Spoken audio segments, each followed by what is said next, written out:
एक तो मैंने प्रधानमंत्री मोदी जी की पूरा संबोधन को मैंने सुना है।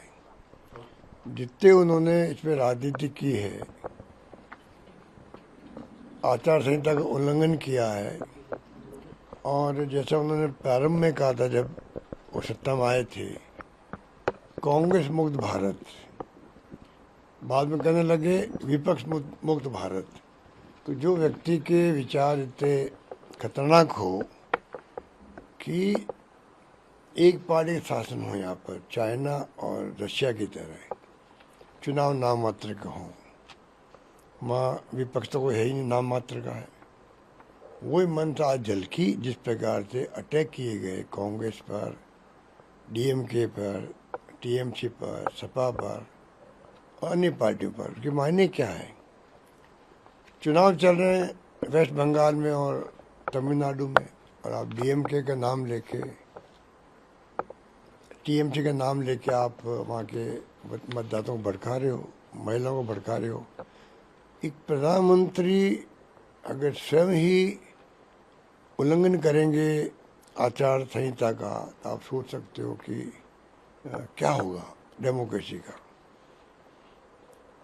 और इलेक्शन कमीशन तो बीजेपी का एक प्रकार से डिपार्टमेंट बन गया है, वो तो कोई बात कहेगा ही नहीं, ना कमेंट करेगा। पर ये जो आर्ग्यूमेंट दे रहे थे वो महिला आरक्षण को लेकर के, उनमें कोई दम नहीं है। क्योंकि मैं खुद पार्लियामेंट में था 88 के अंदर, जब राजीव गांधी जी लेके आए थे, पहल करी थी महिलाओं का आरक्षण मिले, SC ST को मिले पंचायतों में, स्थानीय निकायों में। मोदी जी भूल जाते हैं कि पहली बार इतिहास के अंदर किसी प्राइम मिनिस्टर ने पहल करी कि पंचायतों में हजारों लाखों वार्ड पंच और सरपंच और प्रधान प्रमुख होते हैं, स्थानीय निकाय मेयर होते हैं, चेयरमैन होते हैं, मेंबर होते हैं, उसमें SC ST OBC को पहली बार आरक्षण मिला, महिलाओं को पहली बार आरक्षण मिला। 33% बाद में 50% कर दिया गया महिलाओं का, हमने भी किया। तो महिला विरोधी ये कितने कह दे, प्रदेशवासी भी और देश के अंदर जो ये भड़काने का काम करे महिलाओं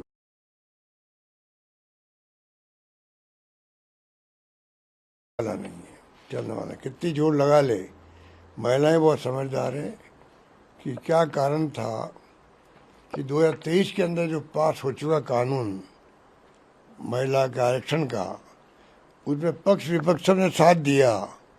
तो 3 साल तक ये सोए क्यों रहे, 3 साल तक चुप क्यों रही है? उस वक्त ही खड़गे साहब ने कहा, राहुल गांधी जी ने कहा बाद में कि भाई आप लागू कर दीजिए इसको। पार्टी कहती रही हमारी पार्टी, 24 में लागू कर देते, और 29 में करना था, तो 23 में कानून बन चुका है, कौन मना कर रहा आपको? पर आपने जो षड्यंत्र किया, इतना बड़ा एक महिला आरक्षण का जितना आप संशोधन चाहते थे, कानून बन चुका उसके अंदर, तो क्या आप जरूरी नहीं था? कल ही मैंने कहा था तमाम सर्वदलीय बैठक बुलाते। पहले तो सबसे बड़ा काम ही होता है डेमोक्रेसी के अंदर, सर्वदलीय बैठक। दूसरा, जहाँ पर चुनाव चल रहे हैं, तो जो मांग की गई विपक्ष से, मुख्य खड़गे साहब द्वारा, राहुल जी द्वारा, कि आप 29 को पोलिंग हो जाए, उसके बाद में आप ये रखिएगा अधिवेशन विशेष। आपने क्यों नहीं बात मानी? वो आप चुनाव चलते हुए आज आपने स्पीच दी है, वो आपके मन में भावना थी, मालूम था कि पार तो होगा नहीं, तो हम बदनाम करेंगे, चुनाव जीते कैसे बंगाल का। ये टारगेट बंगाल है इनका, ये चुनाव, ये जो कुछ तमाशा हुआ, ये सब बंगाल के लिए हुआ है। ये पूरा तमाशा मेरी दृष्टि के अंदर बंगाल के लिए हुआ, नंबर 1 चुनाव जीतने के लिए, नंबर 2 विपक्ष को कमज़ोर करने के लिए कोशिश है, जो नासफल हो गई इनकी, और नंबर 3 इतना बड़ा संशोधन था, तो दक्षिण की जो सरकारें हैं उनके मुख्यमंत्री बुला के बात क्यों नहीं की गई? इतना बड़ा मामला था। हम इसमें भी संशोधन भी इस प्रकार करते कि कोई ऐसी स्थिति बनती नहीं असहमति की, और पक्ष विपक्ष सब मिलकर के कल इस बिल को पास करते। ऐसी स्थिति क्यों नहीं बनाई आपने? जानबूझ के नहीं बनाई आपने। आपको मालूम था कि ये कुछ नहीं होने वाला है, ये फेल होगा और हम उसका राजनीतिक लाभ उठाएंगे। तो यही मैं कहना चाहूँगा कि इस प्रकार से जो तीसरा जो परिसीमन जो है वो तो बात की बात है। उसके पहले आपका जनगणना सेंसस क्यों नहीं हो रहा है? आपका सेंसस आज 5-6 साल निकल गए, उसको 21 में होना था। आप क्यों नहीं करवा पा रहे हैं? आजकल तो टेक्नोलॉजी का ज़माना है, क्यों नहीं करवाया आपने? और बिना सेंसस के जो मांग उठ रही है, क्योंकि सेंसस हो जाता मान लीजिए नया, जातिगत जनगणना का आपने खुद ने राहुल गांधी जी के दबाव में आके आपने मंजूर किया कि हम करवाएंगे जातिगत जनगणना। वो जनगणना हो जाएगी तभी तो ओबीसी की महिलाओं को उसका लाभ मिलेगा। एससी एसटी के साथ में ओबीसी की महिलाओं को लाभ तब मिलेगा ना, तब जनगणना के आंकड़े आएंगे। तब उसके पहले कैसे होगा? आपके कमिश्नर जो है जनगणना के, वो कह रहे हैं हम तो इसको कर देंगे 27 के अंदर ही कर देंगे।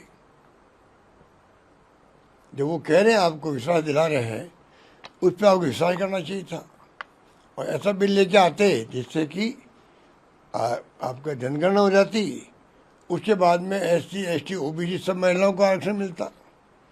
आपकी नीति तो देने की है नहीं ओबीसी लोगों को भी, इसलिए आपने ये सब कुछ तमाशा किया, इसमें कोई दम नहीं है। फिर भी जो भाषण दिया गया मोदी जी द्वारा जिस रूप में, वो तो बहुत ही खतरनाक भाषण था। मतलब जैसा मतलब पूरा, पहली बात तो मीडिया का दुरुपयोग किया इन्होंने, सरकारी मीडिया का। आप प्रधानमंत्री हो और मीडिया के माध्यम से आप कैंपेन कर रहे हो तमिलनाडु का और आपके ये बंगाल का बीजेपी के लिए, और आप तमाम पॉलिटिकल पार्टियों को आप दोष दे रहे हो क्योंकि आपके पास सरकार है, तो इसलिए आपने दूरदर्शन का या एआईआर का या विभाग जो है आईएनबी का, उसका आपने दुरुपयोग किया एक प्रकार से। और इतना ही जोम है अगर सरकार में, एनडीए गवर्नमेंट में, और प्रधानमंत्री मोदी जी इतना कॉन्फिडेंस है कि देश की महिलाएं जो है जो भ्रम फैला रहे हैं उसके भ्रम में वो आ जाएंगी, तो मैं समझता हूँ क्यों नहीं वो चुनाव करवा ले। अगर वो चुनाव करवा लेते पार्लियामेंट के इसी मुद्दे पर, हम चाहते थे महिलाओं को आरक्षण देना, और कांग्रेस ने, सपा ने, डीएमके ने, टीएमसी ने, अन्य पार्टियों ने देने नहीं दिया हम लोगों को। और वो कहते हैं बार बार कि महिलाएं जो है ये भूलेगी नहीं और बदला लेगी इन सबसे।